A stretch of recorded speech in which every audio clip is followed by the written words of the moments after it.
धोनी रचिथिले चक्रव्यूह कांदी कांदी हारिला केकेआर। गतकाली मैच रे काम देला धोनी का प्लान।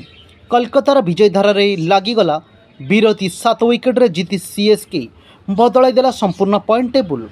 हाँ दर्शक बंधु, क्रमागत दुईथर पराजयर सामना करिया परे ट्रैक को फेरी सीएसके बोलर चतुरता भार बोलिंग और बैट्समैन को विस्फोरक बैटिंग और ऋतुराज को अधुनतायत्व बल चेन्नई चेपक स्टाडियम रे खेला जाइथिबा मैच रे सीएसके सफलता हासिल करिछि।